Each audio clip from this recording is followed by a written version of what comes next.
Langsung aja ya Bapak Ibu ya. Karena dibeli tema tentang foto karakter, saya beranggapan bahwa sedikit banyak dari Bapak Ibu sudah paham lebih kurangnya ya, bahwa ada 4 karakter dasar. Kalau sekarang itu ada lagi tambahan biru Bapak Ibu ya. Cuman kalau orang dulu mengenalnya dengan istilahnya plekmatik, kolerik, sanguin, melankolis gitu ya. Dengan foto karakter ini kita lewat beberapa warna. Saya permudah dulu sebelum saya lebih lanjut ngomong, nanti Bapak Ibu enggak mudeng gitu, bahasa Semarangnya enggak mudeng, ini Ibu ini ngomong apa toh, gitu ya. Jadi, saya persingkat dulu, kalau zaman dulu itu dibilangnya misalnya kolerik, lebih kurangnya sekarang itu merah, gitulah Bapak Ibu ya. Tapi nanti kita akan lebih detail lagi, supaya dari depannya saya jelaskan dulu supaya Bapak Ibu mudeng dulu gitu ya. Kalau orang dulu dibilangnya sanguin, kalau secara foto karakter warnanya kuning. Kalau dulu dibilangnya plekmatik itu hijau. Kalau melo, melankolis itu ungu. Gitu ya Bapak Ibu ya. Untuk apa sih kita perlu belajar foto karakter ini? Nah, sebelum lebih jauh tentang bicara tentang foto karakter, perlu Bapak Ibu tahu supaya kita mewaspadai 2 hal ini dengan kita belajar foto karakter. Yang pertama, jangan sampai kita akhirnya melabel orang dengan foto karakter.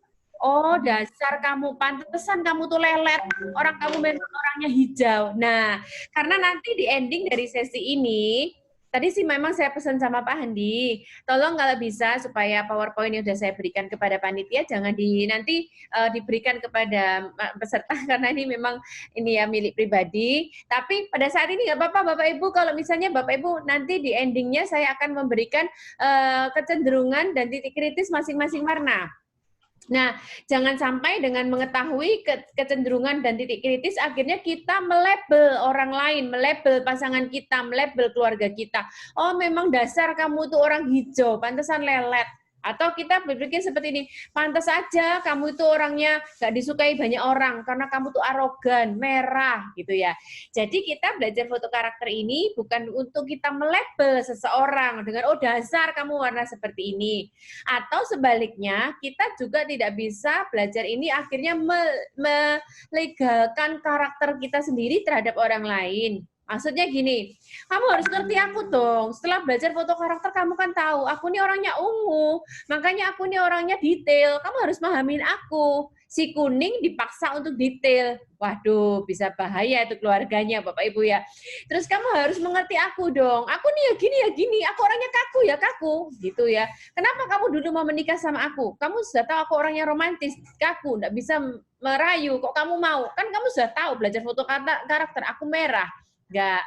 Justru kita belajar foto karakter ini supaya kita bisa mengenali diri kita sendiri, terus kita bisa bersinergi dengan orang lain. Nah, selanjutnya Bapak Ibu, kita dengan belajar foto karakter ini, kita akhirnya untuk apa? Belajar untuk saling responding satu sama lain, supaya kita bisa berkolaborasi ya dengan pasangan kita. Nah, sebelum lebih jauh juga saya mau menyampaikan gini, semua karakter itu Tuhan yang menciptakan. Gini, semua masing-masing kita itu diciptakan unik. Baik fisik kita nggak bisa bilang kamu pendek, kamu gendut, kamu tinggi, kamu cantik, kamu jelek, dan bla bla bla. Atau masing-masing orang diciptakan dengan berbeda-beda destiny, tujuan hidupnya. Termasuk karakter. Jadi semua ini ciptaan Tuhan. Kita nggak bisa berpikir, aduh kenapa ya aku diciptakan hijau. Enggak, semua baik. Karena kalau kembali kepada firman Tuhan, dalam Kejadian 1 ayat yang ke-26, firman Tuhan berkata bahwa Tuhan menjadikan manusia serupa dan segambar. Jadi baik karakter kita merah, kita yang otoriter, misalnya kita arogan, jangan sampai kemudian kita dengan belajar foto karakter ini, kemudian kita menyesali diri, atau kita kenapa aku dilahirkan jadi seperti ini, aku maunya baik, tapi kenapa aku jadinya arogan. Nah, kita belajar responding, tapi semuanya baik, karena semua daripada Tuhan, Bapak Ibu ya. Karena kita diciptakan serupa segambar sama Tuhan. Oke, kita lanjut kepada PowerPoint-nya. Kemampuan mengenali diri sendiri dan orang lain. Lanjutnya, halaman yang kedua tadi, belum. Halaman yang kedua dulu, Pak. Oke, dengan kita belajar foto karakter ini, Bapak Ibu, kita bisa melihat pola pikir kita.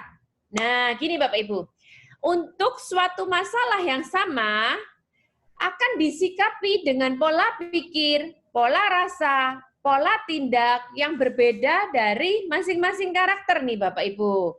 Nah, contohnya gini, saya sedang kuliah, termasuk pada waktu terakhir saya ke Semarang bertemu dengan Bu Tina.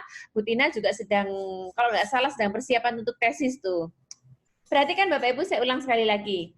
Untuk hal atau masalah yang sama akan disikapi dengan cara yang berbeda tergantung dari masing-masing foto karakter seseorang. Contohnya, ketika saya kuliah, saat ini juga sedang kuliah, Bu Tina mungkin sedang proses tesis juga, atau mungkin bahkan sudah selesai.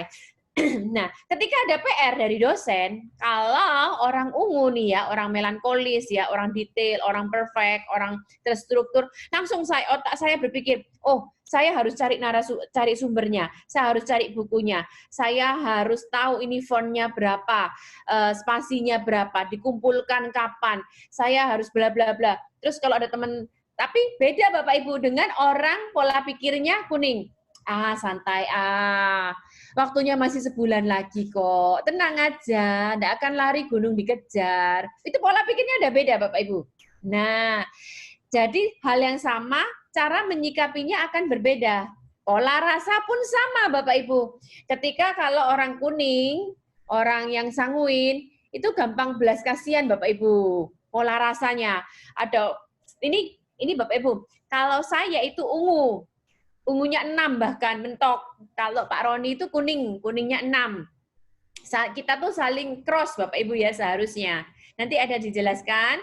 Nah, Pak Roni itu karena kuning, gampang berbelas kasihan sama orang Bapak Ibu. Maaf, di sini yang merasa dirinya kuning, bahkan seringkali tanpa sadar dimanipulasi orang. Nah, kecenderungannya. Contoh Pak Roni gitu, Pak, saya sejak terima Tuhan Yesus, Pak, saya diusir sama keluarga saya, Pak, saya enggak tahu tinggal di mana, saya enggak tahu harus makan apa. Begitu orang kuning melihat suatu masalah, pola rasanya kasihan. Dia langsung bertindak memberi uang. Tapi buat saya, orang yang ungu, hati-hati. Jangan-jangan orang ini memanipulasi. Nah, jangan-jangan, lah makanya seringkali kalau kami nggak bisa responding Bapak Ibu di rumah itu akan terjadi konflik. Karena di mata Pak Roni gini, kamu tuh orangnya terlalu curiga ya, nggak mau punya hati berbelas kasihan. Nah, sedangkan dari pihak saya akan bilang, kamu itu yang mudah dimanipulasi orang, harus kita belajar melihat dari segi yang lengkap. Nah, pola rasanya berbeda Bapak Ibu, demikian juga pola tindak. Nah, kalau ada kesempatan nih Bapak Ibu pola tindak, orang merah akan langsung ambil kesempatan. Rugi nanti belakangan. Tapi kalau orang ungu atau orang hijau, dihitung-hitung, ditimbang-timbang, diukur-ukur untung ruginya, diukur-ukur, ditimbang-timbang, kagak dapat kesempatan akhirnya. Kehilangan momennya. Itu bedanya pola tindaknya. Nah, dari sini kita belajar memang tiap-tiap orang terhadap masalah yang sama, cara menyikapinya beda. Saya kasih contoh Bapak Ibu. Kemarin saya sudah bilang sama Pak Handi bahwa nanti sebelum ada Q&A saya akan sajikan dulu contoh kasus. Biasanya nih kalau seminar kan biasa habis narasumber menyampaikan materi Q&A. Saya sebelum memberikan Q&A, saya kasih contoh kasus dulu. Anggaplah ini seminar yang benar-benar pelatihan, pelajaran gitu ya Bapak Ibu ya. Nah, contoh kasus nih ya. Kita semua kan masih ibadah online. Kita nih saya pikir mulai ibadah online itu di seluruh Indonesia mulai tanggal 22 nih, 22 Maret. Nah, seperti Bapak Ibu tahu juga memang Pak Roni suami saya tanggal 21 Maret positif COVID, Bapak Ibu. Mungkin Bapak Ibu yang belum mendengar YouTube kesaksiannya Pak Roni, suami saya positif COVID 21 Maret, waktu itu awal-awal Bapak Ibu ya, di mana orang-orang tuh lebih banyak yang meninggal. Jadi waktu Pak Roni 15 Maret sudah mulai sakit, sudah mulai batuk-batuk, demam, nafas satu-satu gitu ya Bapak Ibu. Tapi ke dokter karena hasil ronsennya masih bersih, dokter bilang aman. Waktu itu belum CT scan. Singkat cerita setelah 6 hari tanggal 21 Pak Roni akhirnya CT scan dan benar-benar kasusnya ternyata udah berat Bapak Ibu ya gitu ya. Nah, sejak saat itu tanggal 22 saya ikutin orang-orang juga sudah mulai ibadahnya online. Itu 22 Maret. Sekarang Agustus, sudah sekitar hampir 5 bulan. bedanya gembala yang ungu dan hijau atau gembala yang merah, karena di tempat kami juga ada beberapa satelit Bapak Ibu ya, di mana satelit-satelit tersebut Pak Roni percayakan masing-masing gembala satelit. Buat gembala satelit yang merah, di awal akhir Juli kemarin sudah mulai ibadah. Pola pikirnya gini, kalau terus-terus offline, ya terus-terus online terus, teman-teman ini lama-lama kebiasaan, akhirnya males nggak mau ibadah. Kita nggak bisa memantau dia ibadah atau tidak ibadah. Jadi buat orang yang foto karakternya merah, aku mulai ibadah dulu. Tapi memang dengan protokol COVID ya Bapak Ibu ya, periksa suhu, harus pakai masker, yang pengkhotbah pun harus pakai face shield, mic pun kita kasih pengaman, setiap orang masing-masing mic-nya biar aman. Semuanya pelayan Tuhan, semua yang hadir harus pakai masker. Pola pikirnya seperti ini, yang berani ya ibadah, yang tidak berani kamu bisa ikut streaming. Nah itu orang merah, gembala merah. Tapi kalau gembalanya ungu, jangan dulu dong. Nanti kalau misalnya terjadi kasus baru gimana? Nanti kalau misalnya itu terjadi klaster baru gimana? Nanti apa kata orang? Jangan dulu dong. Ini memang daerah-daerah di sini nih orang pada takut. Apa nanti kata jemaat? Dihitung-hitung, ditimbang-timbang. Nah, kita juga tidak bisa bilang mana yang benar, mana yang salah, karena di mata mereka, mereka masing-masing punya pertimbangan dan benar, Bapak Ibu. Semua pasti ada positif negatifnya. Oke, lanjutkan lagi. Nextkan lagi. Nah, kita akan melihat ada 3 prinsip di sini, Bapak Ibu. Sebentar lagi baru masuk ke warna ya. Bahwa di dalam seseorang itu ada 3 hal. Temperamen itu adalah karakter dasar. Kalau kita bilangnya watak, saancene watake ngono ya ngono, rak iso berubah gitu ya Bapak Ibu ya. Itu watak, karakter dasar. Nanti saya jelaskan. Yang kedua karakter personality. Apakah itu? Mari kita lihat selanjutnya Bapak Ibu. Nah, temperamen itu perilaku yang diekspresikan pada situasi normal sehari-hari kita. Karena apa? Karena dia watak, karakter dasar kita. Nah, dia tuh mengandung gen dan membawa sifat dari orang tua. Nggak bisa dipungkirin, Bapak Ibu membawa gen dari orang tua. Nah, dia bisa berubah, tapi nggak bisa permanen. Hanya temporari saja. Karena apa? Karena dia watak dasar. Karakter dasar. Oke, selanjutnya. Jadi kalau Bapak Ibu melihat foto karakter, di situ ada PCT, personality, karakter, temperamen. Nah, yang di paling bawah itu yang temperamen itu yang mesti dilihat duluan, gitu ya. Kalau bedanya dengan karakter. Karakter itu perilaku yang diekspresikan tapi pada saat tertekan dan ditinggikan. Itu karakter. Pada waktu kepepet, karakter aslinya muncul. Gitu Bapak Ibu ya. Atau dipuji sebaliknya. Nah, respon yang muncul bisa benar, bisa salah, tapi karakter ini bisa diubah. Kalau seseorang itu percaya Yesus, responding, itu bisa diubah. Karakter bisa diubah. Kalau temperamen memang watak dasar. Kalaupun berubah, temporari saja, Bapak Ibu ya. Oke, lanjutkan lagi. Nah, kalau personality ini itu adalah ini perilaku yang diekspresikan ketika di depan orang lain. Ini kalau bisa dibilang itu penampilan aja. Penampilan itu Bapak Ibu bisa juga sandiwara kalau di depan orang, gitu ya. Bisa bersifat topeng atau apa adanya, tapi dia bisa berubah-berubah. Nah, gini Bapak Ibu, saya kasih gini. Orang itu bisa tampil di depan karena hahaha, tapi karakter dasar begitu pulang ke rumah dia jadi seorang pendiam, karakternya yang akan kembali pulang ke rumah jadi karakter dasarnya. Saya kasih contoh Bapak Ibu ya, supaya Bapak Ibu nggak bingung dengan personality. Nih, waktu anak-anak saya kecil, kan saya ngajar sendiri, waktu itu belum les anak-anak. Saya ngajarin sekolah matematika, semuanya sekolah saya ngajarin. Anak saya yang paling gede, yang cowok David, bilang gini ke saya, Mama ini jadi ibu gembala, Kalau di depannya orang anggun, kalem, lembut, shalom Bapak Ibu, apa kabarnya puji Tuhan. Tapi siapa yang tahu mama di rumah? Mama itu di rumah kungfu hustle, katanya gitu. Begitu anaknya salah sedikit dicubit, anaknya salah sedikit diceples, katanya anak saya. Di depannya orang, shalom, puji Tuhan. Di dalam rumah kungfu hustle, katanya. Ya itulah personality Bapak Ibu. Oke, next kan lagi. Ya, kita belajar di sini personality itu hanya 10%. Karena kan penampilan, temperamen dan karakter 90%. Next kan lagi. Nah, ini kita belajar, tapi tidak terlalu lama karena kita langsung akan masuk ke foto karakternya aja, Bapak Ibu ya. Temperamen itu tadi, kode genetika orang tua, pengalaman masa lalu. Nah, Bapak Ibu tidak bisa dipungkirin, pengalaman masa lalu ini jadi watak dasar loh.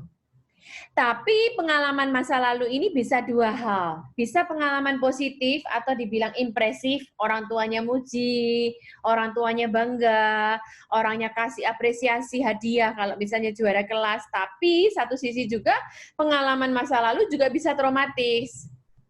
Nah, ini bisa membentuk temperamen dasar. Bapak Ibu, karena ini kita di dalam keluarga, saya mau sharing.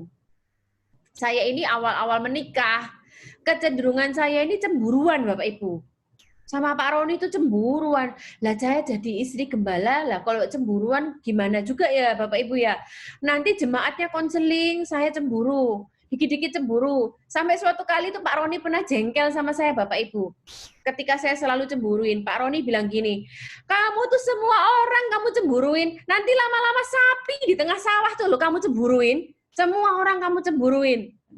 Nah, akhirnya setelah berjalan waktu, saya juga ikut pembelajarannya Pak Julianto Simanjuntak ya Bapak Ibu tentang masalah-masalah masa lalu. Saya akhirnya dapetin bahwa ternyata saya itu memang waktu kecil dibedakan Bapak Ibu.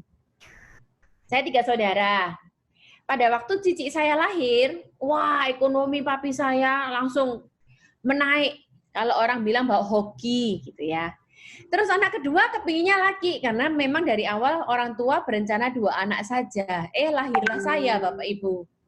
Jadi saya anak nomor 2 yang seharusnya diharapkan laki. Jadi saya, begitu adik saya yang ketiga laki. Jadi saya benar-benar merasa di depan mata, khususnya papi saya ini dibedakan banget gitu. Makanya pada waktu saya menikah sama Pak Roni, pengalaman masa lalu itu dan pola model masa lalu saya bawa kepada pernikahan, sehingga saya takut bahwa suami saya berbagi cinta lagi. Di mana papi saya membedakan saya, kasihnya penuh full kepada cici saya sama adik saya laki.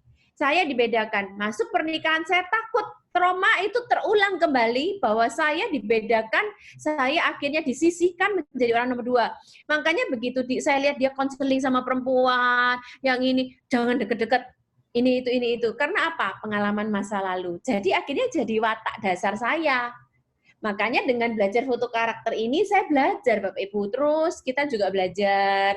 Nanti kapan-kapan bisa undang Pak Julianto Simanjuntak gimana memulihkan masa lalu dan ini itu. Oke, faktor X ini bicara mungkin kecacatan, kelainan mental, atau misalnya trauma-trauma berat seperti pemerkosaan dan lain-lain Bapak Ibu ya. Oke, next kan lagi. Kalau karakter terbentuk dari temperamen, pendidikan. Karena pendidikan ini tidak bisa dipungkirin akan membantu proses kognitif kita. Pola pikir, nanti saya jelaskan. Keyakinan, motivasi hidup, karena kita motivasi harapan hidup, visi misi kita, membuat kita yakin, mencetak karakter kita tough, tangguh, teguh, tidak mudah mewek, menyerah, tapi tough karakter kita. Dimarahi bos, nggak akhirnya motong, Bapak Ibu motong tuh marah, keluar, enggak, karakternya tough. Karena apa? Motivasi hidupnya, punya harapan, punya semangat gitu ya. Oke, pola asuh juga membentuk karakter, di mana ketika orang tua kita tough, orang tua kita hadapi tantangan, itu membentuk karakter kita. Next kan lagi. Kalau personality, temperamen, budaya, etika, situasional. Biasanya ada triggernya. Biasanya personality itu ya Bapak Ibu. Next kan lagi. Nah, sekarang kita mulai masuk Bapak Ibu. Kalau kita bicara foto karakter, susunan diagramnya memang seperti ini kita belajarnya. Di mana kiri atas merah, kanan atas kuning, kanan bawah hijau, kiri bawah ungu. Harus seperti ini, nggak boleh dirubah. Karena apa Bapak Ibu? Karena bagian kiri, seperti Bapak Ibu lihat di layar yang di-share-kan sama host, itu adalah task oriented Bapak Ibu. Nanti sebelum lebih jauh lagi, saya akan kasih contoh orang supaya Bapak Ibu bisa memahami apa sih Bu Nancy ini maksud rak mudeng aku gitu. Nah, saya kasih contoh orang nanti. Nah, tapi kita belajar dulu Bapak Ibu. Sebelah kiri itu yaitu merah dan ungu. Atas dan bawah itu adalah task oriented. Dia akan merasa hidupnya itu berarti, dia akan merasa dia di jalan yang benar ketika dia dikasih tugas dan tanggung jawab. Nah, saya ini ungu 6, Bapak Ibu. Jadi bangun tidur, langsung mikir, hari ini aku mau ngapain ya? Kadang-kadang kebawa di mesbah keluarga loh Bapak Ibu. Ketika mesbah sama Pak Roni, kita nyembah, tapi pikirannya, hari ini aku bla bla bla. Si dalam otak saya ini sudah pikirannya checklist ini. Nah, aku harus begini begitu. Itu orang task oriented. Nah, sebelah kanan, sisi kanan, kalau Bapak Ibu lihat, sisi kanan atas itu kuning, kanan bawah hijau, itu people oriented. Nah, dia bukan ke task, bukan ke tugas, tapi orientasinya kepada orang. Apa bedanya? Sama-sama di sisi kanan, di people oriented, bedanya kuning dan hijau. Gini Bapak Ibu. Yang kedua, saya jelaskan dulu bagian atas itu, tadi kan kiri dan kanan saya pisah. Sekarang atas dan bawah. Kalau atas itu merah, kuning itu aktif. Kalau bawah itu ungu dan hijau pasif. Jadi kalau kanan atas kuning itu people oriented aktif karena di atas. Kalau kanan bawah itu hijau people oriented pasif. Maksudnya gimana Bu Nancy? Gini. Kalau kuning itu people orientednya aktif, dia memulai pembicaraan dulu. Nah, ada Bu Tina juga ya saya lihat ya. Shalom Bu Tina, appreciate banget Bu Tina ikut mendengar saya. Nah, Bapak Ibu kalau kepingin lihat orang yang kuningnya aktif, kuning itu memulai pembicaraan dulu. Contohnya, nggak usah jauh-jauh Pak Roni. Wah, heboh, nggak ada lu nggak rame. Bu Tina juga kenal Pak Timotius Arifin kan? Nah, Pak Timotius Arifin itu juga kuning 6. Bapak Ibu tanya kok 612, itu 6 tuh angka paling tinggi, jadi angka kritis seharusnya ya. Nah, Pak Arifin tuh kuning 6, heboh rame dia yang memulai menginisiatif pembicaraan lebih dulu. Nah, dia people oriented. Nah, dia akan stres kalau dia nggak ketemu orang. Dia itu akan dicas kalau dia ketemu orang, energinya ketemu orang. Sedangkan orang kiri, orang task oriented, energinya kalau kerja, kalau me time. Nah, kalau hijau bedanya, dia sama-sama people oriented, tapi dia pasif. Dia nggak memulai pembicaraan. Dia mau menyenangkan orang, tapi dia pasif. Dia nunggu diajak omong orang, tapi sama-sama people oriented. Nah, Bapak Ibu akan lihat tuh gambarnya di merah, C plus M. Apa maksudnya Bu? C itu kognitif berpikir. M itu bertindak motorik. Orang merah, dia mikir nih, kognitif. Oh ada kerjaan nih. Atau gini orang merah, oh sudahlah kalau nurutin COVID, kita nggak akan mulai ibadah onsite. Sudah, pokoknya mulai aja dulu. Resiko belakangan. Jangan mikirin nanti klaster-klaster baru belakangan. Nah itu orang merah, mikir, bertindak. Itu. Mikir, kognitif, motorik. Kalau kuning, Bapak Ibu merasa, tak rasa-rasa kalau orang kena COVID kasihan ya, gitu ya. Tak rasa-rasa kok kasihan orang itu, tapi dia bertindak sama seperti Pak Roni, kasihan ya nih orang itu setelah bertobat dia enggak punya rumah, langsung bertindak apa Bapak Ibu? Keluarin dompet, kasih duit. Nah itu orang kuning. Kalau orang hijau, dia afektif, rasa, terus mikir, tapi nggak bertindak. Bapak Ibu perhatikan yang bagian bawah, yaitu ungu hijau. Di situ sama sekali tidak ada M. tidak ada motoriknya. Maaf Bapak Ibu ya, bahasa Jawa kakean mikir, Bapak Ibu kakean pertimbangan. Ijo itu loh ya, ngerasa mikir, gak bertindak-tindak. Sama ungu juga mau bisnis, mikir. Oh, kalau ini tak ambil peluangnya ini, aku bakal cuan sekian. Tapi resikonya nanti begini. Oh, akhirnya kelamaan mikir, kehilangan peluang, diambil sama orang merah dulu. Jadi orang bawah ini, ungu sama hijau ini, motoriknya telat Bapak Ibu ya. Oke, next kan lagi. Secara persentase di muka bumi ini, orang merah 3%.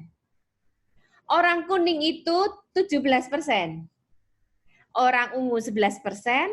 Orang hijau paling banyak di muka bumi ini 69%. Karena apa Bapak Ibu? Karena orang merah itu kecenderungannya memimpin. Nah, kalau kebanyakan orang merah di muka bumi ini geger, Bapak Ibu semua mau memimpin. Makanya Tuhan tuh ajaib, dibikin yang merah 3%. Next kan lagi, tolong Bapaknya. Nah, tadi belum, sepertinya ada yang kelewatan satu ya.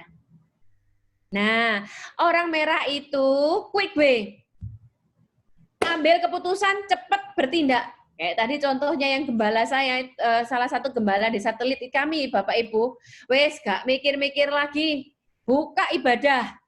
Itu walaupun sedikit nggak apa-apa, yang penting yang rindu datang. Itu quick way. Kalau fun way, orang kuning, contohnya, gampang lah, tugas nanti aja. Yuk kita ngopi-ngopi dulu yuk. Nah, orang kuning itu senengannya ketemu orang. Dapat kerjaan, dapat tugas, yang penting ngopi dulu, ngafe dulu, ketemu orang, kongko-kongko dulu, dapat energi. Tapi hasilnya mana? Gampang, nanti aja hasil, masih panjang. Yang penting kongko-kongko dulu, ngopi-ngopi dulu, gitu. Kalau orang hijau, Bapak Ibu, tenang dia, tenang sudahlah, gampang lah, it's okay. Kalau orang right way, kayak orang-orang ungu, nah, kayak saya nih orang ungu, langsung mikir, saya kalau melihat Bu Tina sekilas ungu ya, waduh Bu Tina, aduh aku harus ngerjain tesisku ini. Sudah, lihat aja, orang ungu, dia akan fokus sama pekerjaannya, itu cukup membuat dia jadi, aku harus begini. Tidak mungkin, saya pikir Bu Tina itu didominan orang hijau, tidak mungkin, karena orang hijau santai dulu, enggak. Tapi dia punya perencanaan, harus jalan. Nah, orang kuning, orang hijau ini, orang ungu ini juga orangnya standarnya tinggi. Nanti aja saya jelaskan lagi. Next kan dulu. Kekuatan masing-masing saya cepat di sini supaya nanti kita langsung ada studi kasus Bapak Ibu ya. Kekuatannya adalah kalau orang merah, nanti saya cepat aja Bapak Ibu boleh bertanya selesainya ya, raise hand ya. Orang merah itu orientasinya hasil. Dia gigih, tegas, kompetitif, inovatif. Wah, kerja. Inovasi. Peluang. Gitu ya. Oke, yang selanjutnya orang ungu. Dia cermat, hati-hati, fakta. Dia suka fakta. Kadang-kadang kalau saya sama Pak Roni sama-sama ngelihat berita, saya bilang komentar, oh pejabat, maaf ya Bapak Ibu ya, ini sebelum Pak Roni positif COVID, ini mulut ini kadang-kadang suka sembrono, makanya Pak Roni bilang ketika Pak Roni COVID bukan hanya Pak Roni yang dihajar, dua hal, dihajar dan diajar. Bukan hanya Pak Roni Bapak Ibu, itu Mazmur 94 ayat 12 ya, saya pun dihajar dan belajar. Dulu kalau di TV lihat pejabat nongol, wah pejabat ini mulut saya langsung komentar. Oh, korupsi, tapi mulutnya manis lah ini itu. Terus Pak Roni bilang, kamu tuh ngomongin dari mana? Iya, faktanya, bla bla bla bla bla. Nah, orang ungu tuh bicara berdasarkan fakta, Bapak Ibu ya. Terus dia terstruktur, sistematis, teliti. Nah, orang ungu pun ketelitiannya masing-masing, Bapak Ibu ya. Kadang-kadang ungu di barang, ungu di uang, beda-beda Bapak Ibu ya. Ada yang ungunya melo gitu ya. Next kan lagi, kalau orang kuning itu, wah semangat dia, heboh, antusias, nggak dalu, nggak rame, komunikatif, ngomong aja. Orang kuning itu ngomong dulu, baru mikir, Bapak Ibu. Nah, persuasif, Dia ceria, penyemangat. Oke, next kan yang orang hijau adalah dia sabar, cool, tenang. Terus pendengar, dia cinta damai, tapi dia setia. Next kan lagi. Nah, masing-masing sekarang punya titik kritis. Next kan lagi. Titik kritis merah itu adalah, oke, dia nuntut. Nah, selesaikan semua di halaman merah. Bapak Ibu, saya dengan belajar foto karakter ini belajar gini loh. Kalau orang Chinese nih, orang dulu bilang, oh memang anak satu ini jiong sama saya. Oh, seharusnya tidak ada istilah suami istri, orang tua, anak jiong itu enggak ada. Dengan kita belajar foto karakter, kita akan ngerti, oh pantesan, kok aku selalu benturan ya sama anakku yang nomor 1 ini ya. Oh ternyata sama-sama merah Bapak Ibu. Gitu ya. Orang merah tuh nuntut. Kalau ada apa-apa, orang tua kasih tahu, jangan, begini-begini. Orang merah kok bisa jangan, kenapa? Alasannya apa? Nah, Bapak Ibu, orang tua di sini tidak bisa punya pola pikir anakku satu ini pemberontak. Enggak. Jiong, enggak Bapak Ibu, karena dia itu merah. Dia itu kepingin argumentatif. Nah, kalau anaknya Bapak Ibu suka ngeyel, bukan berarti jiong. Bukan berarti pemberontak Bapak Ibu, tapi anaknya Bapak Ibu tuh merah. Seharusnya justru dia kalau diarahkan jadi pemimpin, karena 3% saja di muka bumi yang merah. Bukan jiong Bapak Ibu ya. Tapi memang dia suka argumen, suka argue gitu. Dia nggak akan berhenti argue sebelum dia capek dapat jawaban yang puas. Dia tidak sabaran, suka melangkai otoritas. Nah, kalau yang punya suami-suami merah itu tidak romantis. Biasa, ibu-ibu jangan protes, kamu tuh tidak romantis gini-gini. Tapi bapak-bapak juga jangan melegalitaskan diri sendiri. Aku merah, salahnya sendiri kamu mau dulu. Gini ya gini, kaku ya kaku. Enggak, harus responding. Next kan lagi. Nah, si merah itu di dalam tekanan, dia agresif, egois ya jadinya. Karena apa? Dia merasa tertekan. Orang merah kan maunya tampil, inovatif, dia maunya kerja. Nah, pada waktu dia dalam tekanan, misalnya hasil karyanya, kamu kok enggak benar. Orang merah itu seharusnya dia misalnya pemimpin, tapi ada pemimpin di atasnya. Dia jadinya akhirnya dalam tekanan dia egois ya. Nah, cara pendekatannya dengan memaksa. Ayo, yuk kerjakan. Karena bagi orang merah, kalau disuruh dia kerja, itu energinya muncul. Gitu. Next kan lagi, Bapak Ibu. Si kuning sekarang, titik sensitifnya tidak teliti. Nah, siapa bisa mengidentifikasi dirinya? Mudah janji. Saya makanya bilang sama Pak Roni, apalagi awal-awal kita ngerti foto karakter, jangan suka janji sayang. Nanti ada jemaatnya atau temannya ulang tahun, selamat ulang tahun ya, kadonya nyusul. Nah, saya berhubung orang ungu, enggak suka dengan gitu. Sayang jangan janji deh. Lebih baik kalau ada barang kasih, jangan janji-janji gitu. Suka berdalih, ngeles. Gitu ya Bapak Ibu ya. Tapi suka lupa Bapak Ibu. Makanya kau yang berjanji, kau yang mengingkari itu Bapak Ibu. Terus suka emosional. Emosional ini bukan hanya marah loh Bapak Ibu, tapi dia sedih-sedih, happy-happy. Orang kuning itu semua teman ditraktir ngopi semuanya. Tapi begitu marah dia, habis itu nyesel dia. Oke, next-nya lagi. Nah, orang kuning ini kalau di bawah tekanannya, dia jadi cerewet. Dia jadi akhirnya karena dia orang kuning, dia mau dihargai, dia mau jadi orang ternama di antara teman-temannya karena dia orang aktif. Jadi dia promosi diri sendiri. Dia tidak mau orang lain menghina dia, menekan dia dengan keberadaannya dia sebagai orang kuning. Jadi, aku nih loh, kenalanku pejabat-pejabat. Nah, ini aku tuh masa laluku tuh begini. Dulu tuh aku tuh begini. Nah, itu orang kuning yang di bawah tekanan. Bapak Ibu kalau ngelihat nih, udah teman-temannya Bapak Ibu kalau kecenderungannya gini, berarti dia kuning di bawah tekanan. Cara pendekatannya dengan mempengaruhi kamu pasti bisa ngerjakannya. Karena orang kuning, apalagi kalau dikasih pekerjaan, stres dia. Next kan lagi. Nah, si hijau ini mudah bimbang, tapi menghindarin konflik. Kadang-kadang kalau ada gembala yang kecenderungannya hijau atau gembala komsel, dia suka akhirnya ini yang harus dipelajarin dan ditingkatkan supaya tidak menghindari konflik. Sudahlah, sudah beres. Padahal masih ada ganjelan. Tapi jangan salah Bapak Ibu, orang hijau walaupun sabar, setia, tapi dia pengkung, keras kepala. Gitu ya. Dia mudah puas, kurang inisiatif. Next-kan lagi di bawah tekanan, apa yang harus dilakukan si hijau dengan cara pendekatan, ayo kita kerjakan bersama. Karena si hijau tuh kecenderungannya menunda. Santai dulu dia ragu-ragu, dia tidak peduli. Next-kan lagi. Oke, kalau si ungu di bawah dia titik kritisnya takut dikritik. Tapi satu sisi juga pengkritik.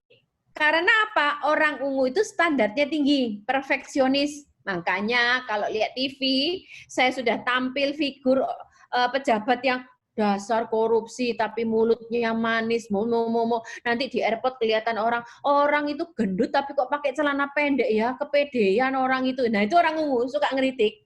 Gitu ya. Nah, dia pemilih perfeksionis, pesimis. Tapi berarti kan Bapak Ibu orang ungu, 20% margin of error-nya. Karena dia tuh maunya cermat. Next kan lagi. Di bawah tekanan, dia rewel dan terlalu kritis. Cara pendekatannya dengan informasi yang jelas. Orang ungu tuh kalau dikasih tugas langsung dikerjakan, tapi dia butuh sesuatu tugas yang jelas. Aku disuruh apa? Bahannya mana? Sumbernya apa? Berapa lama? Harus gimana? Caranya gimana? Langsung dia kerjakan. Oke. Next kan lagi. Nah, kita hampir selesai Bapak Ibu ya. Nah, dengan kita mengenali foto karakter, kita kan mengenal, menerima, tapi diri sendiri dulu. Baru kita menerima pasangan, Bapak Ibu. Justru dengan belajar foto karakter ini, di sini buat Bapak Ibu yang mungkin menggembalakan, gembala komsel, atau apa, kita jadi lebih memahamin orang. Kalau dulu Bapak Ibu sebelum kita tahu foto karakter, waktu mengembalakan ada suami istri berkelahi, pernah kami Butina, suami istri berkelahi. Dari terbit matahari kami dipanggil. Waktu kami ke rumah pasangan suami istri yang ribut ini, kondisi meja yang dari marmer, ini orang yang cukup berada Bapak Ibu, sudah patah terbelah. Itu air tuh banjir karena nggak tahu tuh berkelahi luar biasa, karena kami nggak ngerti foto karakter sampai terbenamnya matahari itu dari jam 6 pagi loh Bapak Ibu, sampai jam 6 sore, sampai kita teler kelaparan, namanya suami istri berkelahi. Kita damaikan dari kasih makan Bapak Ibu, lapar kita. Nah, dengan foto karakter akhirnya kita sekarang enggak perlu sampai konseling jemaat dari terbit matahari sampai pada masuknya, enggak. Karena kita ngerti, oh kita sudah mengidentifikasi ini merah, ini hijau. Sedangkan yang merah yang istrinya, ini gimana gitu. Kemudian kita belajar menyesuaikan dan melengkapi, saling melengkapi. Next kan lagi. Nah, ini gambar landak Bapak Ibu. Di musim dingin, memang landak itu bulunya kan sakit saling menyakiti. Tapi kalau dia tidak nempel, dia juga akan mati kedinginan. Jadi memang manusia hidup itu seperti itu. Memang kadang-kadang makanya firman Tuhan berkata besi menajamkan besi. Tapi justru dengan tajam itu kita justru semakin dibentuk, diproses karakter kita. Seperti Kristus. Next kan lagi. Nah, self-awareness ini kemampuan kita menyadari diri kita, pikiran, perasaan, perilaku, dan dampaknya bagi orang lain. Next kan lagi. Kita belajar sebentar singkat Bapak Ibu mengenai gerbang kepercayaan. Kalau kita bikin diagram lingkaran, tiap-tiap orang itu pasti ada visual, ada auditori, ada kinestetis. Nah, semuanya ada. Tiap orang pasti ada di dalam bagian. Tapi dominan yang mana? Bapak Ibu bisa mengidentifikasi diri Bapak Ibu. Kalau auditori itu dari telinga. Visual mata, kinestetis gerak. Lanjutkan dulu, baru saya nanti jelaskan. Nah, Orang yang auditori, dia akan mendapat info dan dia akan percaya, terus percaya, dan akhirnya lama-lama menjadi belief sistemnya dari mana? Telinga. Nah, kalau Pak Roni itu auditori, Bapak Ibu. Karena kalau sambil Pak Roni itu kalau belajar khotbah, Pak Roni sulit baca, males baca. Tapi sambil dia treadmill, Bapak Ibu, dengerin Miles Monroe, dengerin siapa lah dengan auditori. Wah, tuh otaknya meresap semua. Nah, ada orang tapi enggak auditori, dengan visual dia baca. Nah, kalau kinestetis ini gimana Bapak Ibu? Dengan gerak. Ada orang itu yang kalau belajar itu nggak bisa diem. Kan kalau orang kita zaman dulu belajar diem. Ada anak zaman sekarang itu kalau belajar sambil main bola jeduk jeduk jeduk jeduk atau sambil goyang goyang goyang terus. Itu kinestetis Bapak Ibu. Nah, kalau orang ungu kinestetis adalah gini. Dia melakukan segala sesuatu dengan cermat, tapi maunya dia melakukan pernik-pernik. Nah, kalau di sini ibu-ibu atau bapak-bapak yang merasa dirinya ungu, tapi kinestetis, bagus tuh pekerjaan, bikin pernik-pernik itu. Kerajinan yang pernik-pernik yang butuh ketelitian, tapi yang kinestetis. Rasul yang kinestetis siapa Bapak Ibu? Thomas. Sebelum aku mencucukkan jariku, aku enggak percaya. Gitu. Next kan lagi. Nah, fokuslah sekarang bukan untuk problemnya. Saya sama Pak Roni itu berbeda 180 derajat, Bapak Ibu. Saya tuh sangat detail banget, pensil 1 biji hilang, saya tahu. Tiap selesai saya nulis atau saya kerja, kotak pensil saya bongkar ulang, saya cek. Pensil 1, bolpen 3, bolpen merah 1, stabilo 2, penggaris 1, penghapus 1, isi pensil 1, kerotan 1. Saya sampai hafal. Kalau Pak Roni, Bapak Ibu, yang namanya handphone, yang namanya kacamata, bahkan koper itu loh ketinggalan di pesawat, Bapak Ibu. Di kabin itu loh. Nah, seharusnya saya itu merupakan perbedaan yang besar, tapi harus fokusnya bukan ke problemnya, tapi ke sinerginya. Jadi gini Bapak Ibu, kalau kita mau mengidentifikasi nih Bapak Ibu ya, yang ikut semuanya di sini. Oke, tulislah nih kekurangannya pasanganmu. Misalnya gitu ya, kita tulis nih. Pasanganku enggak teliti. Pasanganku tuh mudah lupa. Pasanganku tuh bawel. Pasanganku tuh bla bla bla bla bla. Tulis semuanya, ini semuanya. Daftar kelemahan pasangan. Nah, sekarang gini, jangan fokus kepada daftar kelemahan pasangan. Sekarang daftar kelemahan pasangan yang Bapak Ibu buat, sekarang Bapak Ibu ganti. Cara gantinya gini, berarti kalau ini daftar kelemahan pasangan, kalau saya bisa bilang suamiku enggak teliti, berarti kekuatan kita diteliti. Benar bukan? Kalau kita bisa bilang suamiku mudah berjanji, berarti kekuatan kita itu enggak ngobrol janji. Berarti sekarang daftarnya dibalik Bapak Ibu. Yang tadinya kelemahan pasangan dijadikan kekuatan kita. Nah, sehingga kita tuh sinergi, bukan melihat kelemahan sana, tapi kekuatanku menjadikan sinergi dengan kelemahanmu. Nah, buat saya, Bapak Ibu, saya itu untuk orang yang baru kenal sulit, tadinya tuh bisa berbaur. Orang ungu tuh kalau bergaul pilih-pilih. Tapi justru ada Pak Roni, sama semua. Bu Tina kan kami tinggal di apartemen, lantai 30 ada lift. Di lift itu enggak tua, enggak muda, enggak laki, enggak perempuan, semuanya disapa. Nanti kalau ketemu bayi umur misalnya 1 tahun gitu ya, begitu Pak Roni masuk lift ketemu bayi, langsung gini, langsung dijulur-julurkan lidahnya, semua orang suka. Saya langsung gini, siapa sih orang ini, saya ini gini. Tapi itulah, gitu Bapak Ibu. Next kan lagi. Nah, next kan lagi. Bapak Ibu ini adalah kecenderungan merah, sama titik kritisnya merah. Nah, Bapak Ibu kalau mau foto yang ini boleh. Sebelum saya masuk ke studi kasus dan saya minta contoh-contoh, semua minta keaktifan, Bapak Ibu mau foto ini boleh, hostnya mungkin ini kecenderungan merah. Kemauannya kuat, mandiri, suka resiko, mampu melihat jauh, segera, tidak suka nunda, orangnya ulet, fokus pada tugas dan prestasi. kompetisi, nggak suka perubahan, ini semuanya Bapak Ibu ya. Oke. Boleh difoto kalau Bapak Ibu melihat, atau semuanya mau foto juga boleh. Mungkin kitanya bukan ini anak kita, pasangan kita, orang tua kita.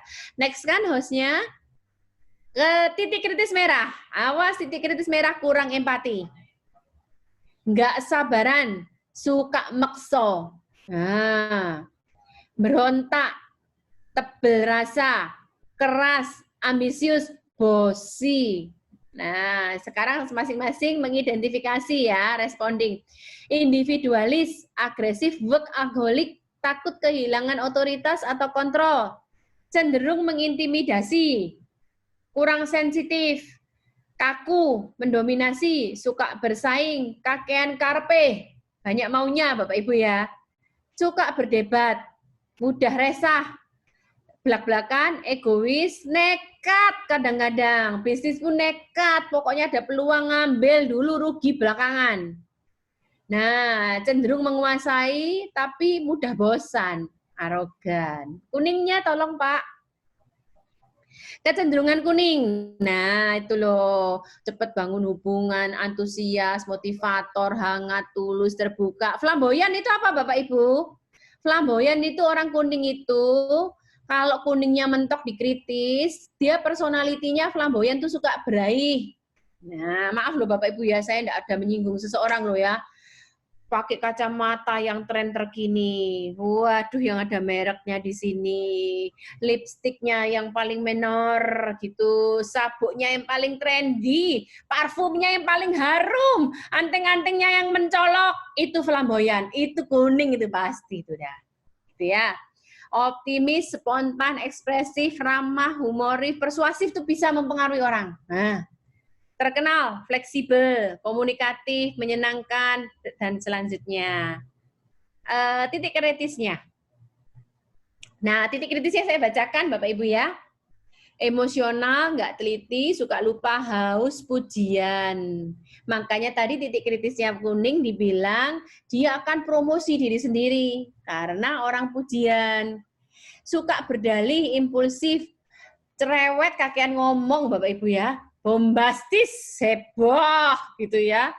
Tidak terstruktur, pendengar yang kurang baik. Karena orang kuning dia maunya didengarkan, dia yang ngomong, bukan mau mendengar. Nah, mudah kompromi. Karena apa? Fleksibel orang kuning.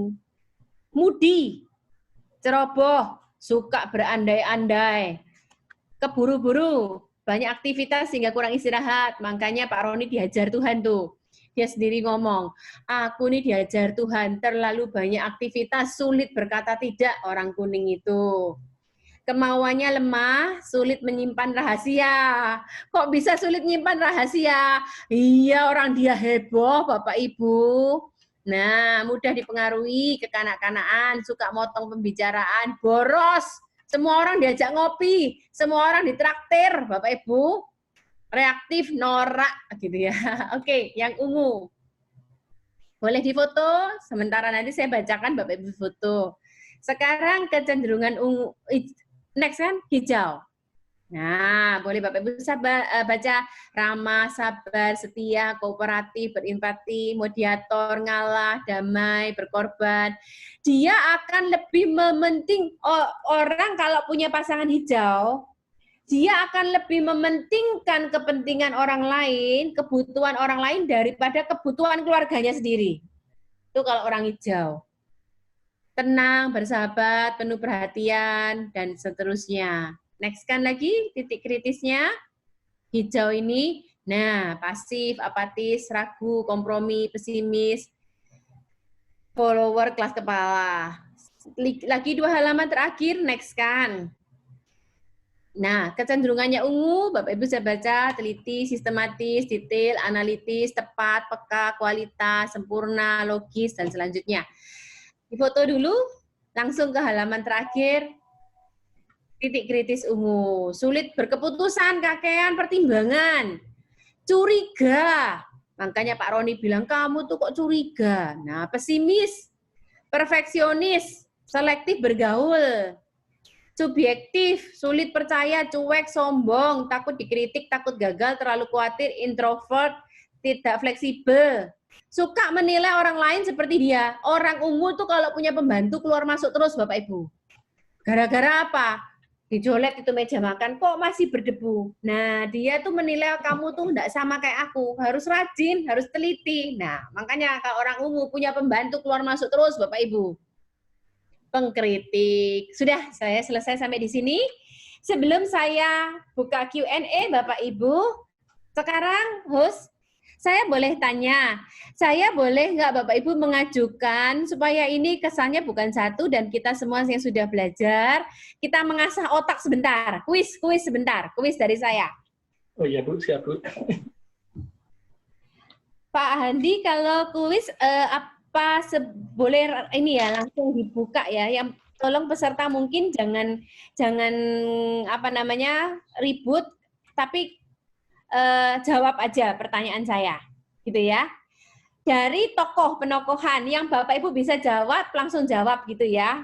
Unmute sendiri kalau boleh ya Bapak Ibu.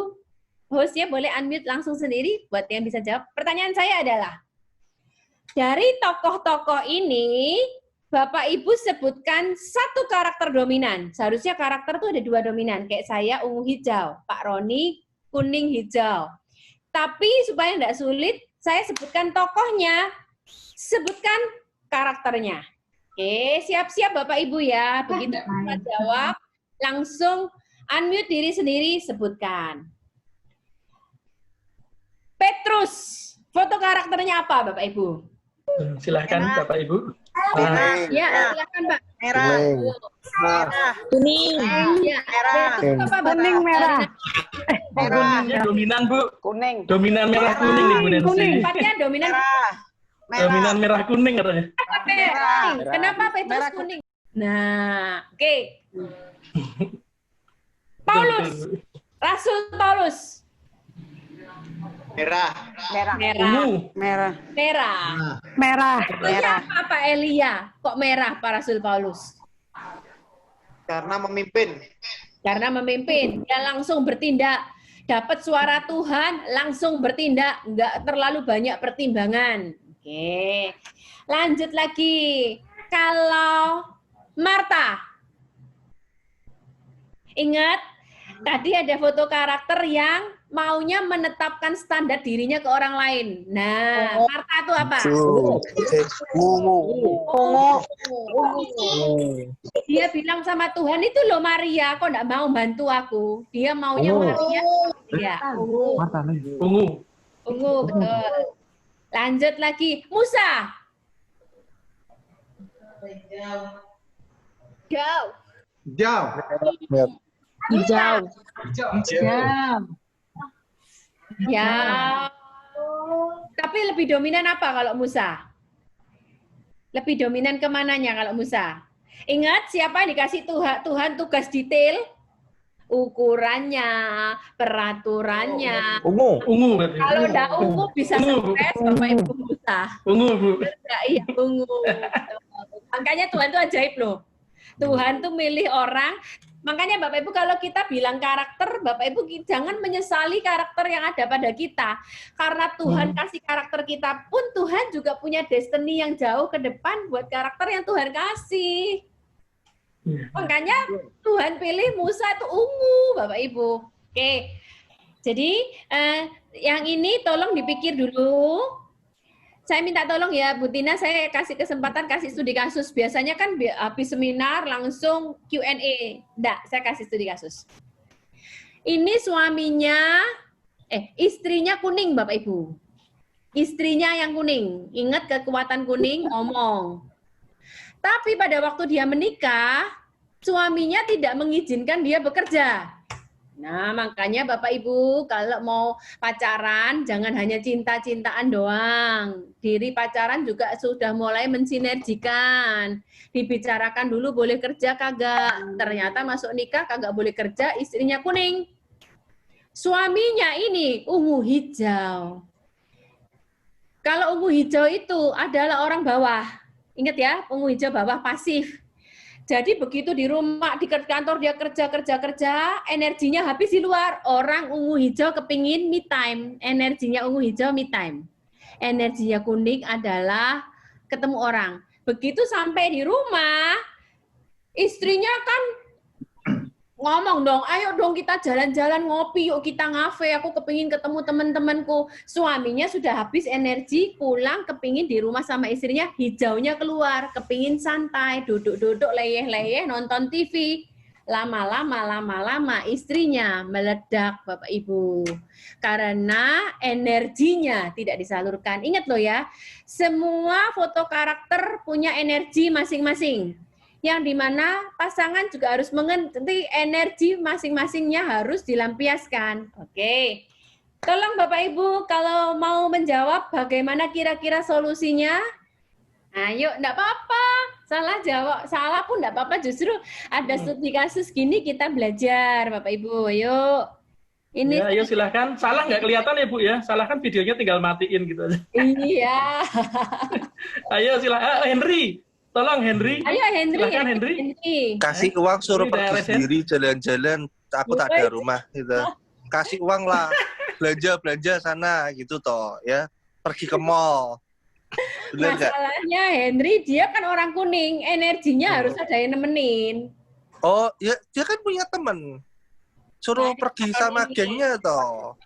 Studi kasusnya yang istrinya kuning tapi tidak boleh kerja sama suaminya di rumah. Ya, Bu Tina ya. Suruh itu toh, kan punya geng. Suruh pergi sama temennya toh. Suruh me time, takut tak ada rumah aja tidur gitu kan. Gimana? Si Henry. Henry ya. Halo Pak. Istrinya dikasih duit aja suruh jalan-jalan sendiri. Sedangkan suami kan pulang kerja kan kepingin di rumah, kepingin santai. Istrinya ngajak jalan-jalan. Henry bilang kasih duit aja suruh jalan sendiri. Ya, Oke. berkorban dong. Yang lain dulu. Nah, itu loh, nyokapnya tuh Bu, disuruh les masak atau jahit gitu biar bisa berkreasi dari rumah. Nanti kalau misalnya kan dia bisa menjadi industri kecil, jadi kan dia nggak harus berkreasi, nggak harus mencari nafkah di luar rumah gitu loh. Sementara itu Suaminya. bokapnya nyokapnya, istrinya yang disuruh kursus. Oh, istrinya kursus Bu katanya Bu. Biar nggak kemana-mana suruh kursus Bu. Masalahnya Pak, kalau orang kuning itu kan energinya ketemu orang. Oh. Nah, kalau dia kerja dari rumah, dia memang bisa menghasilkan duit kalau bicara duit. Tapi energinya untuk ngomong itu belum terlampiaskan, Pak. Ini yang merah istrinya, Bapak Ibu. Nah, istri kan tadi maunya inovatif, kerja, ngambil keputusan, nggak bisa diem. Suaminya hijau. Suaminya hijau tuh tenang lah, santai lah. Istrinya punya mimpi-mimpi, punya visi-visi. Aku mau jadi penulis buku, aku mau jadi ini, mau jadi itu, aku mau buka gereja, ini itu. Suaminya tenang lah, cukup lah rumah ini. Yang penting sudah kita punya rumah cukup. Enggak, istrinya punya visi. Akhirnya di mata istrinya, suaminya tuh lelet, males, lamban. Tapi di mata suaminya, istrinya penuntut. Nah, ayo silakan memberi jawaban.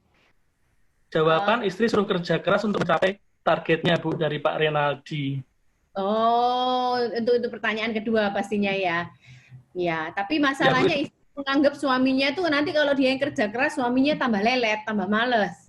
Nah, ini Bapak Ibu ini kenyataan loh di dalam kehidupan loh Bapak Ibu, ini studi kasus di jemaat. Nah, enggak jarang juga ternyata setelah menikah istrinya dominan banget merahnya. Suaminya justru yang hijau gitu. Ora popo katanya gitu. Oke, Ora popo kata Pak Renaldi. Sebelum kami nanti dibantu Pak Roni akan menjawab itu tadi studi kasus, sekarang saya lemparkan kepada host untuk Q&A dulu. Ya, oke Bu. Terima kasih ya Bu Nancy, Pak Roni. Wah, Bu Nancy ini saya lihat Mang Ungu kok. On time tadi saya cek jamnya. Bu Nancy ini ada 2 pertanyaan yang tadi masuk cek nih. Pak Roni, Bu Nancy. Yang pertama orangnya bertanya nih Bu. Pak, orang kuning namanya Pak James, dia bertanya, orang kuning di bawah tekanan itu sering alami post power syndrome bila kehabisan proyek. Apakah seperti itu, Pak? Orang kuning di bawah tekanan itu sering alami post power syndrome yang bila kehabisan proyek. Jadi kalau dia kehabisan proyek, dia sering alami post power syndrome karena ditekan. Apakah memang seperti itu kalau orang kuning, Pak? Di bawah tekanan jadi post power syndrome. Itu yang pertama. Ini langsung pertanyaan atau langsung dijawab, Bu? Enak langsung dijawab ya. Langsung jawab ya Pak Roni ya. Siap Pak Roni. Ya itu Pak Roni. Post power syndrome itu sebetulnya itu masalah psikologis ya. Dan memang Alkitab tidak menulis secara detail, tapi itu bisa terjadi bukan karena masalah kepada orang kuning ya. Jadi justru sebenarnya post power syndrome itu akan lebih kuat itu pertama kepada orang merah seharusnya. Karena orang merah itu orang yang tipikalnya leader. Ya. Dan task oriented, dia orientasinya kepada hasil.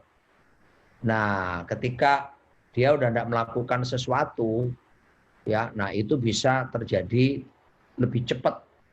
Timingnya itu dan pengaruhnya lebih cepat terjadi dalam dirinya. Tapi kalau untuk post power syndrome semua warna itu bisa terjadi, ya termasuk orang hijau pun bisa mengalami post power syndrome maupun orang yang ungu seperti itu. Tapi kalau dilihat dari intensitas yang paling mudah kena itu adalah orang yang sifatnya aktif ya. Kalau di itu kan aktif itu merah sama kuning, tapi kuning itu kan keaktifannya hanya orientasinya kepada hubungan seperti itu ya. Ya, itu jawaban saya. Ya bisa jadi dia mengalami post power syndrome tapi lebih cepat orang yang merah yang akan lebih kena. Ya. Lebih merah, yang merah ya Pak ya daripada kuning. Ini ada pertanyaan kedua Pak Roni, Bu Nancy, dari Pak Pendrik. Beliau tanya, Ibu apakah bisa dengan mengetahui tanda tangan seseorang, saya mengetahui karakter orang tersebut, Pak? Apakah bisa Pak dengan melihat tanda tangan tahu karakternya gitu? Kalau belajar tentang foto karakter yang advance itu sampai tentang tanda tangan. Tapi gini loh, ini kan cuma alat-alat aja. Ya. Jadi foto karakter, MBTI, DISC dan metode-metode yang lain yang lagi berkembang itu cuma menolong kita untuk bisa melakukan pendekatan mengenali kepribadian seseorang. Nah, jadi kalaupun sekarang ada ilmu yang mempelajari tentang tanda tangan, Pak. Nah, itu kita tidak bisa berani berkata akurasinya 100%, tidak. Hanya saja memang itu dipelajari kan ada lengkungannya, garis lurusnya, itu pengaruh ya Pak ya. Ya, jadi itu hanya menolong aja, memperlengkapi. Memang itu kalau ada lagi yang sidik jari loh. Sidik jari itu untuk anak-anak. Ya, untuk anak-anak itu bagus untuk sidik jari. Jadi sesuai dengan perkembangan usia seperti itu. Nah, cuman memang sekarang seperti foto karakter itu kelihatannya lebih banyak kepake gitu loh ya di perusahaan-perusahaan besar. Terus sekarang kan kalau kita masuk kantor itu strukturnya itu kelihatan, terus di bawahnya itu ada misalnya K6, M juga gitu. Oh, ini orangnya, pemimpinnya ini kuning 6. Kita bisa baca kira-kira dia bagaimana. Ya, jadi kalau menurut saya yang hanya Tuhan yang bisa tahu tentang karakter kita dan tentunya juga kita gitu loh. Jadi ini hanya tolong untuk belajar mengenai tentang orang lain, tapi enggak 100% benar enggak. Cuma firman Tuhan yang 100% benar. Hanya Tuhan ya Pak yang sempurna. Oke Pak Roni, terima kasih Pak Roni. Ini ada lagi Pak Roni ya. Nah ini kalau ternyata pasangan kita gabungan dari 2 warna atau mungkin 3 warna bisa nggak toh Pak? Tuh, gini loh, itu memang namanya warna itu ada kecenderungan utamanya apa gitu loh ya. Tapi yang dalam teori foto karakter ini yang dilihat itu 2 warna pertama itu ya. Jadi semuanya ada. Kita ini semua ada, merah, kuning, hijau, bahkan biru, itu ungu, itu pun ada semua kita gitu loh. Tapi yang ditampilkan selama ini yang kita pelajari nih ya, nggak tahu mungkin ada super teori yang terbaru ini yang namanya teori kepribadian itu kan berkembang terus. Itu hanya 2 warna utama yang pertama. Jadi misalnya seperti saya ini Iya, Pak. kuning hijau gitu ya. Pak Roni kuning hijau ya, Pak. Ketiganya baru merah, baru ungu. Tuh. Jadi tapi yang ditampilkan itu adalah kuning hijaunya seperti itu. Yang dominan ya Pak Roni ya itu ya. Berarti bisa pasangan dominan bisa ya Pak ya, 2 bisa ya. Saya tidak dominan, saya ngomong dulu baru mikir. Oh, ya Pak. Saya ini mikir dulu baru ngomong. Itu. Tapi kalau Pak Roni ngomong banyak yang terpana Pak. Dia minta bantuan saya untuk mendampingi Q&A ini. Karena seringkali kan jawab saya nggak perlu mikir gitu. Nah, itu Pak yang dicari orang kan Pak. Nanti orang mikirnya belakangan Pak Roni. Oh ya, ini ada yang tanya lagi Pak Roni, Bu Densi. Ini ada tesnya nggak toh? Dia tanya, ini ada tesnya nggak gitu? Kenapa Ada. aja? Dia pingin tahu tesnya gimana Pak caranya katanya. Dia pingin lebih detail tahu pribadi watak dan karakternya katanya ini. Itu kalau bisa dilihat di Google ya mestinya ya. Tapi Webnya ada webnya. webnya juga ada ini www.fotokarakter.com. Ya. Biasa foto bahasa Indonesia aja fotokarakter.com gitu aja. Oh iya Pak. Nanti bisa ngisi. Tapi Ya. kalau enggak bisa di Pak Hartono kali ya bayar gitu ya. Ya. Iya. Kalau mau ngisi langsung ke sumbernya juga bisa. Iya. Tapi Ya. nanti ada kan kami juga Pak Hartono yang bisa membantu juga bisa. Iya, nanti mungkin chat aja ke Pak Eko. Nanti Ya. kalau mau saya mintakan itu karena harus beli kredit kan di Pak Hartono. Tapi memang Bapak Ibu itu ngisi online yang maaf berbayar karena memang kita bayar ke foto karakternya gitu. Saya dengar ada yang bisa gratis kok sekarang. Ya itu mungkin Di kayak Google tuh. Coba orang-orang coba sekarang aja, kan coba bisa, aja. bisa tanya Mbak Google. Bisa Mbak pakai Google ya, Pak, ya? gratis kan? Gratis aja kan? mendekati Tuhan. Oh ya Pak Roni, Bu Nancy ada yang tanya lagi. Ketika seseorang sudah mengalami hidup baru dalam Kristus, yang diubahkan termasuk temperamen atau hanya karakternya saja, Pak? Namanya temperamen itu kan, itu temperamen dasar itu kayak memang pemberian Tuhan. watak. Ya, itu watak dasar itu. Ya, dibentuknya banyak ya. Ada karena DNA, tapi juga bisa pengaruh pola asuh, pendidikan, itu mempengaruhi. Tapi kalau karakter itu respon kita waktu kita ditekan itu gimana, respon kita waktu dipuji itu gimana, ya. Kalau respon kita ditekan tapi kita bisa self control dengan baik, itu karakternya bagus. Kalau waktu dipuji kita malah kepala besar, nah itu sombong gitu. Ya. Jadi mesti dibedakan seperti ini. Nah, pada waktu kita bertobat, jadi kita bertobat watak dasar kita itu sebagai DNA itu tetap ada kan, tapi kita bisa mengalami perubahan karakter kita, ya, semakin menyerupai Tuhan Yesus Kristus. Dan itu yang harus kita kejar. Itu perlu latihan. Kalau bahasa foto karakter kan responding. Bahasa Alkitab, latihlah. 1 Timotius 4 ayat ke-7. Latihlah dirimu beribadah. Nah, kata latihlah dirimu beribadah itu, namanya latihan itu kan perlu tindakannya berulang-ulang sampai jadi kebiasaan. Lalu kemudian dilakukan terus jadi budaya. Nah, kalau sudah budaya, apa itu sih budaya? Budaya itu segala sesuatu yang kita lakukan, nggak usah pakai mikir lagi karena sudah jadi gaya hidup. Nah, kata latihlah itu train up, latihlah dirimu beribadah. Nah, kata beribadah Alkitab itu bukan kebaktian. Bukan model ibadah yang kita kira misalnya ke gereja. Ibadah di situ tuh kata Yunani pakai eusebeia. Ya, eusebeia itu kata Inggrisnya godliness. Godliness itu berarti maksudnya apa? Latihlah keserupaan dengan Kristus itu mesti dilatih. Jadi kita mesti latihan gimana berpikir seperti Kristus, itu latihan. Latihlah berperasaan seperti Kristus, latihlah bertindak seperti Kristus, itu mesti latihan. Kan sekarang kita new normal. New normal itu kan Kita kalau dulu waktu awal-awal tentang masker, udah keluar, lo lupa masker gitu kan. Tapi sekarang karena kita tiap hari keluar pakai masker, otomatis kan jadi budaya akhirnya. Kita jadi, iya ya, kebiasaan ini masker. Pulang cuci tangan. Ya toh, bangun-bangun tidurku terus mandi. Tidak lupa menggosok gigi. Habis mandiku tidur lagi, meneruskan mimpi yang tadi, bukan ya? Artinya gini loh, bangun tidur itu kan pikiran kita nggak usah mikir jauh-jauh, kita mesti ke kamar mandi, sikat gigi, mandi kan? Itu dari kecil budaya.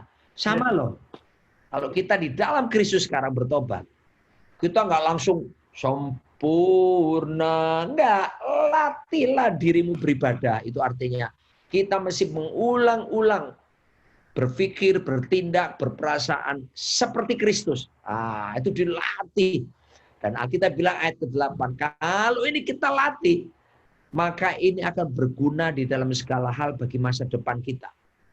Jadi latihan keserupaan seperti Kristus itu berguna untuk masa kini, masa depan. Berguna untuk rumah tanggamu, studimu, pelayananmu, apapun. Maka ini harus dikejar bagi setiap kita. Tidak datang satu malam. Roh kita sudah disempurnakan. Tapi jangan lupa untuk masalah jiwa, karakter, itu perlu dilatih, dibentuk. Ya, keserupaan Kristus. Ya. Di karakter bisa di. Oke, Pak. Ini pertanyaan masih boleh lagi, Pak? Satu lagi misalnya?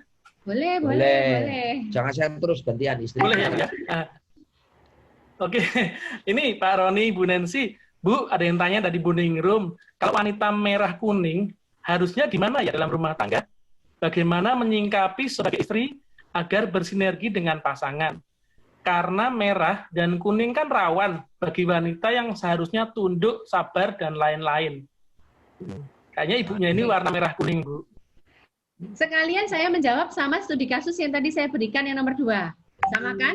Suami istrinya yang merah, suaminya yang hijau. Gitu ya. Gini Bapak Ibu. Walaupun sehijau-hijaunya suami, biasanya kan tetap dia namanya suami kan punya tanggung jawab, punya pekerjaan. Jadi gini, memang orang merah itu akan stres kalau dia tidak diberi tanggung jawab atau pekerjaan. Jadi apa yang bisa kita lakukan? Apalagi tadi kasus Bapak Eko bacakan itu merah kuning itu dua-dua di atas loh. Aktif loh itu ya, nggak ada hijau atau ungunya, dua-dua aktif. Jadi apa yang harus dilakukan? Mendukung tanggung jawab atau memberikan inisiatif kepada tanggung jawab yang suaminya ada. Contoh gini ya. Makanya kenapa saya tampilkan ini sebagai studi kasus di tempat kami. Ada salah satu gembala satelit kami, suaminya hijau, bahasa Jawanya hijau royo-royo, dah tenang, puas ini dengan pelayanan yang ada, dengan rumah yang ada, dengan anak yang ada, semuanya serba cukup, serba puas. Tapi istrinya merasa kamu tuh nggak bisa kalau gini-gini aja, gembala pun harus berkembang, punya ide-ide, punya visi, punya misi, punya ini itu bla bla bla. Lah, gini, yang punya tanggung jawab sebagai posisi jabatannya gembala kan suami.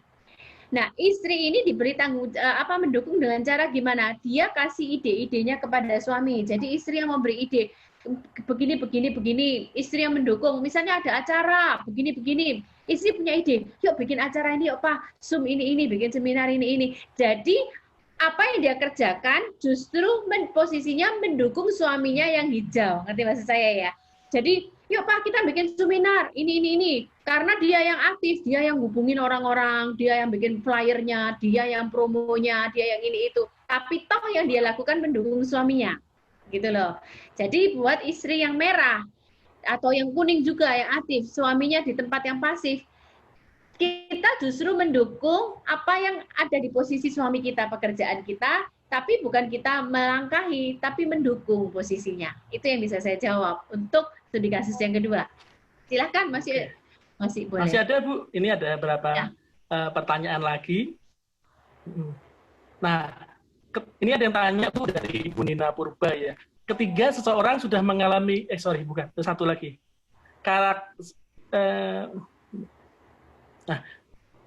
Nah, orang suka bergaul, dari Bu Trivena, orang suka bergaul dan tidak suka cari masalah. Tapi begitu ada yang cari masalah langsung jengkel. Lah warna apa ya itu? Nah, dia tanya, Bu.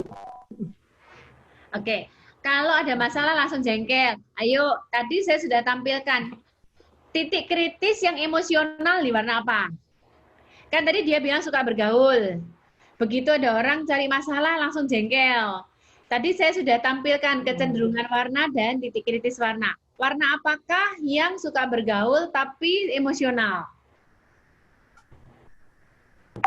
Kuning, Bapak Ibu. Nanti Bapak Kuning Ibu, ya, Bu ya. Ya, kuning. tadi saya kasih kesempatan foto kan, nanti coba dicari yang titik kritisnya emosional di warna apa? Kuning, gitu. Dia paling jengkel, lebih Kuning. mudah tersulut. Nah, apalagi kalau pride-nya disinggung, nah itu orang kuning, gitu. Itu ada yang jawab, Hendy. Oh itu Bu, Pak Hendy itu desain kita, Bu, orang desain JKI itu, Bu. Nah, ini Pak Roni, Bu Nancy, kalau misalnya ada di kasus seperti ini, katanya, bila suami hijau ya, Bu ya, istri dominan merah, di setiap pengambilan keputusan di rumah tangga, si istri itu selalu ambil peranan karena karakternya. Padahal di rumah tangga Kristen, suami adalah imam ya. Nah, bagaimana kalau seperti itu? Karena si istri sering tidak mau mengalah. Setiap keputusan soal keuangan, anak-anak, dan sebagainya, dia selalu mendominasi. Jadi sering suaminya ini terpaksa curhat kepada gembalanya. Nah, ini Bu, kasusnya seperti itu bagaimana, Bu? Ini Pak Roni. mungkin buat istri yang bertanya, dan saya percaya di sini para pendengar dari 83 partisipan pun pasti juga ada di antaranya yang istri dominan. Nah, saya mau memberi masukan gini, kadang-kadang orang merah tuh gampang gemes kalau suaminya tuh dianggapnya lelet, ngambil keputusan lama kakean mikir.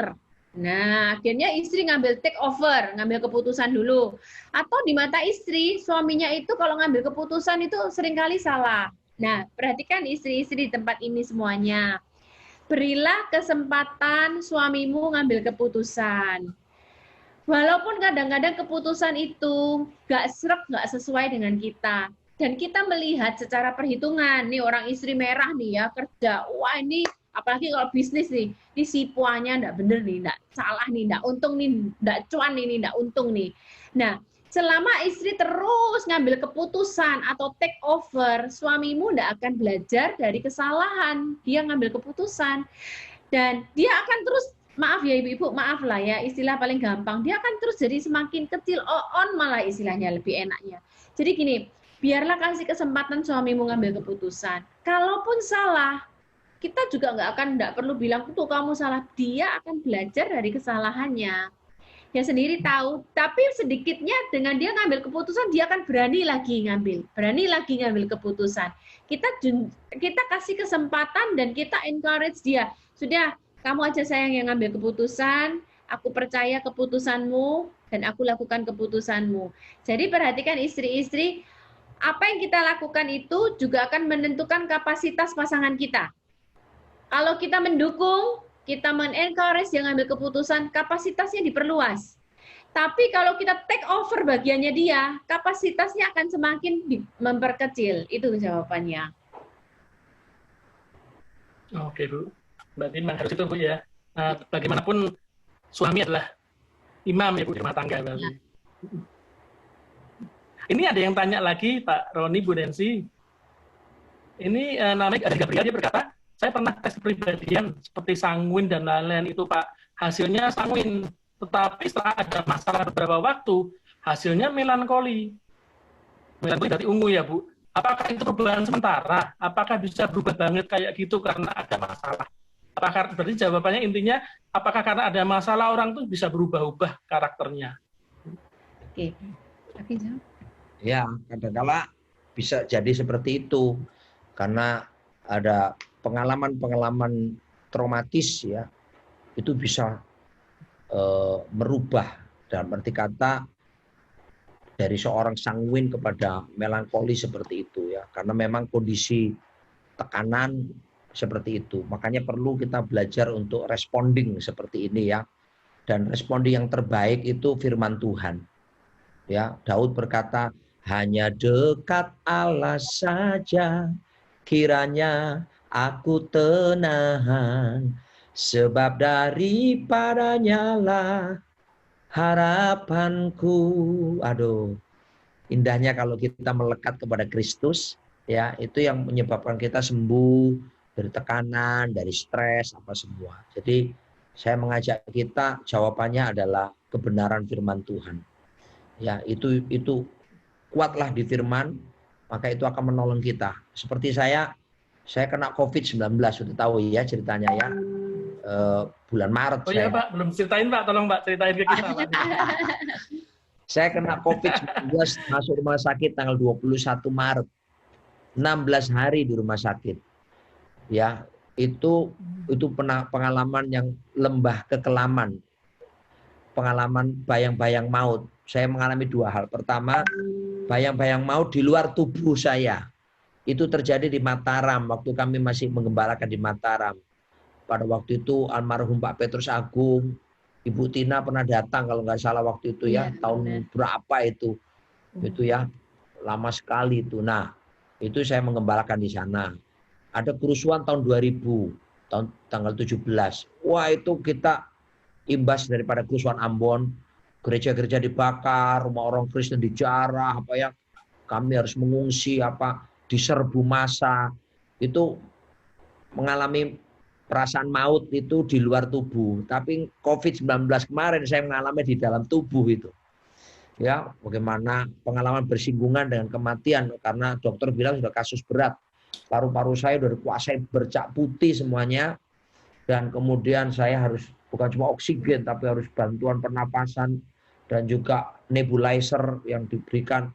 Menyiksa sekali. Jadi tolong jaga fisik ya, jangan sampai kita lengah, jangan sampai drop. Kita mesti fit terus. Karena kalau kita fit, saya percaya imun kita bagus, kita bisa melawan. Nah, di rumah sakit itulah intimidasi datang. Karena saya 21 masuk, 22 beberapa teman-teman pendeta saya, kenalan saya meninggal karena COVID juga. Yang di Bandung, yang di Jakarta, ya klaster Bandung, Bapak, itu teman-teman semua itu saya kenal. Dan berita masuk lah. Jadi waktu itu kan ngeri gitu dengernya di rumah sakit. Ya, jadi otomatis saya tertekan, stres. Nah, saya tahu kalau saya stres, imun saya pasti akan turun. Maka apa yang saya lakukan? Yang pertama, saya perkatakan firman Tuhan. Nah, ini penting kali buat setiap kita ya. Firman itu berkuasa banget. Ya. Tapi harus diucapkan, diperkatakan. Saya ngomong begini. Saya kutip ayat-ayat. Pertama saya ngomong Filipi 4 ayat 13. Segala perkara dapat kutanggung dalam Kristus Tuhan yang memberi kekuatan kepadaku. Gitu ya. Saya ucapkan firman juga di dalam 1 Petrus 2 ayat 24 bagian B. Oleh bilur-bilur Yesus aku telah sembuh. Nah, itu jelas. Lalu saya ucapkan 1 Korintus 10 ayat 13. Pencobaan ini pencobaan biasa, tidak melebihi kekuatanku. Tuhan beri aku jalan keluar untuk menang. Lalu saya ucapkan Filipi 4 ayat 13. Wah, pokoknya saya katakan. Ketika intimidasi pikiran negatif yang mati kamu, tidak ada harapan apa, saya ngomong semua yang benar, semua yang manis, semua yang suci, semua yang adil, semua yang sedap didengar, yang patut dipuji, kupikirkan semuanya ya. Jadi saya mulai perkatakan firman. Wah, itu powerful, memadamkan kuasa itu. Itu respondingnya kita bisa lebih cepat. Lalu kedua, saya praise and worship. All my life you have been faithful.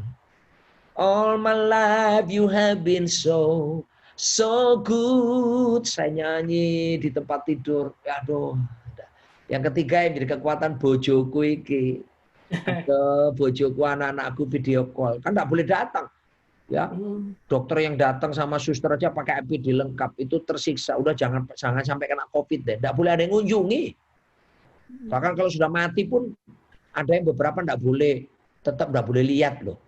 Kasihan sekali kan. Jadi makanya terima kasih buat istri menguatkan, doa. Lalu yang berikutnya Bapak Rohani. Wah, Bapak Rohani saya itu Pak Timotius Arifin. Itu tiap hari nelponi video call. Roni, kamu tidak akan mati. Kamu akan sampai masa tua, rambutmu akan memutih. Tapi nggak jambulan lagi. Guyonan.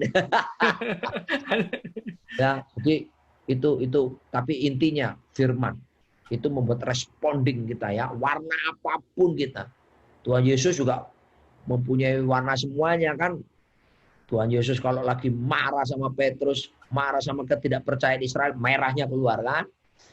Itu belajarlah daripada aku lemah lembut, rendah hati, hijaunya keluar. Waktu dia ngomong di depan banyak orang gitu yang ngajar, kuningnya keluar gitu ya. Tapi kalau dia mulai melihat seseorang lebih detail lagi, ungunya keluar. Jadi Tuhan kita itu lengkap adanya. Ya. Iya, Pak. Wah, terima kasih Pak Roni, luar biasa Pak. Saya sangat terberkati. Tapi Teman-teman saya juga pasti bukan, ini. karena bukan obat loh ya. Karena obat dulu tuh zaman saya tuh diumumkan sama Presiden Trump Amerika kan hidroksikloroquine. Wah, semua pakai hidroksikloroquine. Ternyata bulan lalu kan di Amerika diumumkan sama WHO sama Trump juga. Ya. Ternyata hidroksikloroquine tidak menyembuhkan. Bayangin. Jadi saya sembuhnya, nah ini mungkin saya, Bu Tina saya saksian boleh ya ini ya. Sak menit aja. Pak, silakan Pak. Saya disembuhkan Tuhan Yesus. Jadi hari ke-13 saya itu masih bercak merah itu masih ada, bercak putih masih ada, demam masih, demam tinggi. Dokternya sampai, waduh, gimana ini? Ya hari ke-13 itu saya duduk-duduk, jenuh, ya. Orang kuning ini kan biasa ngomong, gak ngomong, aduh energinya karena ketemu orang. Ini duduk saya, jenuh sekali, bosen gitu ya. Saya lihat jendela luar, kelihatan Mall Kelapa Gading. Dalam hati, aduh, kepingin rek, melaku-melaku ke sana, aduh, ya. Tahu-tahu di samping saya ini ada yang menepuk gini. Saya noleh gini. Saya pikir suster yang biasa bawa obat oral untuk diminum. Tidak ada orang ternyata. Ya, tapi saya pikir, nggak taruh kira, saya lihat ke depan lagi, saya lihat lagi luar. Ada ruko-ruko, pemandangan di Kelapa Gading gitu. Saya mitra keluarga Kelapa Gading ya, di lantai paling tinggi, lantai 5. Datang lagi tepukan kedua. Saya noleh lagi, tidak ada orang. Wah, itu ada sama di Alkitab Kisah Rasul 12. Waktu Rasul Petrus ditangkap pasukan Romawi, dijebloskan penjara karena beritakan Injil, dibelenggu, malam-malam malaikat datang tepuk kan. Bahasa Alkitab bilang ditepuknya. Melek, borgolnya keluar, dia bisa melewati 4 lapis penjaga Romawi.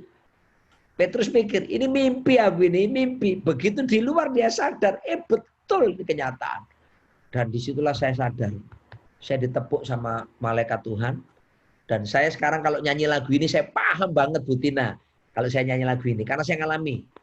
Dia jamah segenap hidupku, ulama ini ya, dan beri damai di hatiku. Oh, semua telah berubah dan aku tahu Yesus jamah ku jadi sembuh. Tiba-tiba drop, panas saya turun, demam saya. Dokter datang periksa, dokter bilang gini, puji Tuhan ini turun. Kalau 2 hari berturut-turut Pak Roni masih sudah tidak panas lagi, boleh pulang. Benar saya pulang. Dan Tuhan Yesus yang menyembuhkan saya. Haleluya. Yesus Kristus tetap sama kemarin, sekarang, bahkan sampai selama-lamanya. Amin. Amin, amin. Luar biasa. Wow, luar biasa Pak. Berkati kami semua. Nah, teman-teman ya, kita bersyukur ya malam hari ini ya, dapat kesaksian luar biasa dari Pak Roni dan Simon dan Bu Nancy. Oh ya, Bu Nancy, mungkin di terakhir nih ada pesan-pesan juga untuk kita semua nih, jemaat yang di Proing ini, atau semua peserta yang hadir di Zoom Minar malam hari ini. Iya, tadi seperti saya pembukaan kan menyampaikan bahwa kita belajar ini tujuannya justru bukan untuk menyerang pasangan kita atau membenarkan diri kita, tapi sebaliknya justru supaya terjadi sinergi. Dan tadi pertanyaan terakhir bagus banget, kan dikatakan karakter bisa berubah nggak sih? Tadi kan dibilang pertama kita belajar temperamen tuh temperamen tuh watak dasar nggak temporari aja kalau berubah, tapi karakter itu bisa berubah. Bapak Ibu semuanya di tempat ini, nggak usah jauh-jauh. Suami saya ini loh, yang karakternya berubah, Saya bukan bilang itu peristiwa traumatis di rumah sakit loh ya, enggak. Tapi bagaimanapun juga dia tuh sekarang jadi lebih cool Bapak Ibu. Kalau sebelumnya itu, aduh istilahnya kakinya kesetrum kalau diem itu loh. Nggak bisa diem sebentar. Wah, ke Bu Tina kan Pak Roni ini salah satu ketua di GBI, Bu Tina. Jadi tanggung jawabnya harus kalau misalnya ada di GPI itu sidang di masing-masing provinsi, dia harus menghadirin di beberapa provinsi, bagi-bagi tugas sama ketua yang lain. Jadi sibuk banget, aduh dia merasa happy, energinya keluar ketika dia itu bisa kemana-mana, berbagi hidup, berbagi berkat. Akhirnya justru sejak COVID ini dia sendiri kena, saya nggak perlu cerewet, Bapak Ibu, nggak perlu, kamu tuh harus memilah pelayanan, begini-begini, kamu capek nanti ini tuh. Nggak. Akhirnya karakternya sendiri berubah, dia yang sekarang jadi lebih cool. Sampai saya pikir-pikir, kamu kok jadi berubah, jadi ungu ya ini ya. Tapi semua berbalik kepada karakter itu bisa berubah, apalagi ketika cara responding ngalamin sendiri pribadi Tuhan. Wah, saya diajar kok sama Tuhan di rumah sakit. Mazmur 94 ayat 12 berkata, berbahagialah orang yang kau hajar, akan diajari. Kau ajari, iya kan? Itu diajar. Soalnya apa? Aku ini kurang perhatian kesehatan, makan sembarangan. Saya ini udah kena GERD, asam lambung loh ya. Tapi dokter sudah melarang, stop minum kopi, tak antem kopi bolak-balik, masuk UGD sampai 2 kali, tetap tak antem minum kopi.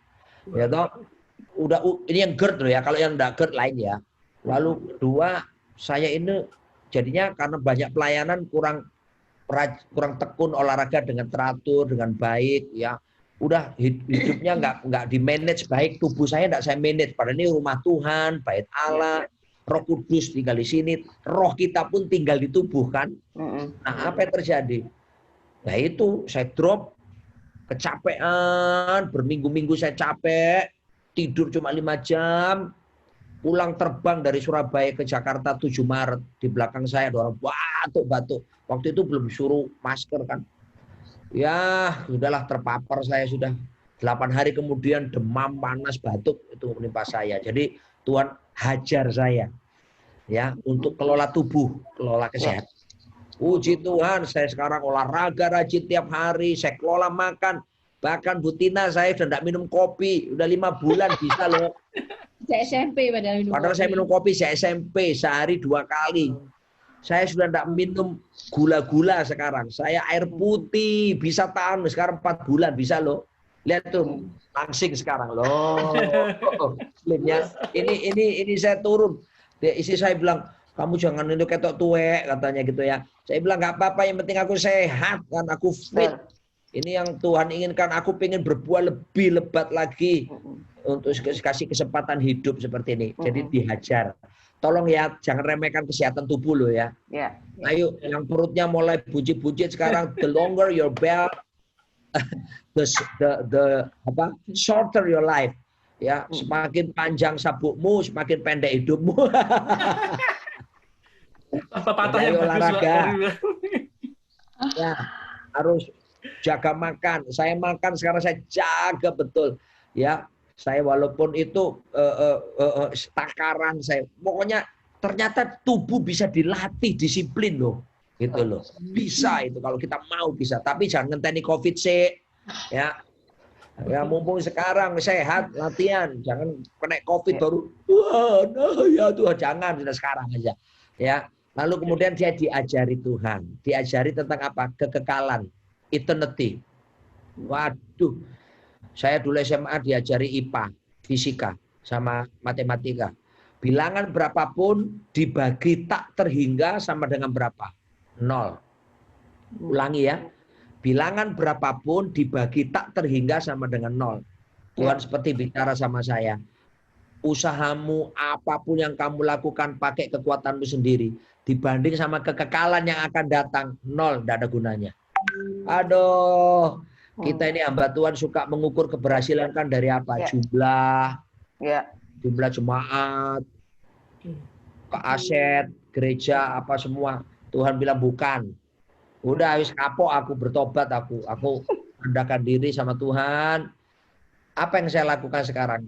Gini loh, seperti Yesus. Yesus bilang begini, makananku ialah melakukan kehendak Bapa. Amin. Dan menyelesaikan pekerjaannya. Ayo hidup menyenangkan Tuhan, takut Tuhan, melakukan kehendak Tuhan, jadi pelaksana firman Tuhan. Wes, iku aja wes. Ya. Amin, amin, luar biasa. Terima kasih Pak Roni, Bu Nancy. Henry, jangan lupa sate kambingnya meneh ya. Nah, Henry ada pesan dari Pak Roni, sate kambingnya. Oke, terima kasih banyak Pak Roni, Bu Nancy. Luar biasa. Belum saya jawab ya, nanti saya utang nanti. Oh, ya Bu. Tadi studi kasus pertama, saya jawab. Oh ya, oke Bu. Oh, Silakan Bu. iya, iya. Nah, tadi yang pertama adalah kan kalau istrinya kuning, tapi nggak boleh kerja. Nah, jadi tadi ada satu peserta yang jawab dengan benar, dikomunikasikan aja, janjian waktu harinya. Sehingga, karena gini, prinsip pernikahan saya tutup dengan ini, di dalam Efesus 5 ayat 21, kan di dalam Efesus 5 ayat 22 kan, hai suami kasih istrimu, hai istri tunduklah kepada suamimu. Akhirnya pasangan tuh sering lebih dulu mana? Pernikahan bukan mana yang lebih dulu. Pernikahan itu bicara saling. Termasuk di dalam Yakobus 5 ayat 16 bicara saling. Jadi prinsip pernikahan itu adalah saling. Termasuk foto karakter bicara tentang saling memberikan, memenuhi energi masing-masing. Jadi jawaban tadi adalah dikomunikasikan hari atau dikomunikasikan waktu yang tepat. Thank you Tuhan Yesus memberkati. Makasih Pak Roni, makasih Nancy, luar biasa. Semua diberkati malam hari ini. Yuk kita tutup dalam doa ya. Tuhan terima kasih karena Engkau Allah yang baik. Bapa yang selalu menyediakan makanan yang menjadi kebutuhan kami. Tuhan terima kasih. Lewat kedua hamba-Mu ini, kami menerima makanan yang jadi jatah untuk hidup kami. Supaya kami, Tuhan, menjadi serupa dengan gambar Allah. Karena kami tahu tujuan hidup kami adalah keserupaan seperti Kristus. Biar karakter Kristus, biar buah-buah roh itu muncul dari hidup kami. Terima kasih Tuhan, Kau memberkati Pak Roni sekeluarga, anaknya yang baru menikah di Amerika. Tuhan juga Engkau berkati, Engkau lindungi, Kau jagai. Dan berkat yang terbaik turun atas hamba-Mu ini dan keluarganya. Terima kasih Tuhan, berkat yang terbaik juga turun atas kami semua Tuhan. Biar firman yang kami dengar pada malam hari ini, pengetahuan yang kami dapatkan pada malam hari ini, itu memperkaya hidup kami. Sehingga kami mempunyai wawasan yang luas Tuhan. Dan kami tahu apa yang harus kami lakukan pada waktu kami berhubungan dengan orang yang berbeda warna dengan kami. Terima kasih Tuhan. Kami serahkan sisa malam hari ini ke dalam tangan-Mu, damai sejahtera-Mu tinggal di dalam kehidupan kami. Terima kasih Tuhan, dalam nama Tuhan Yesus kami berdoa dan bersyukur. Dan semua yang percaya sama-sama katakan, amin.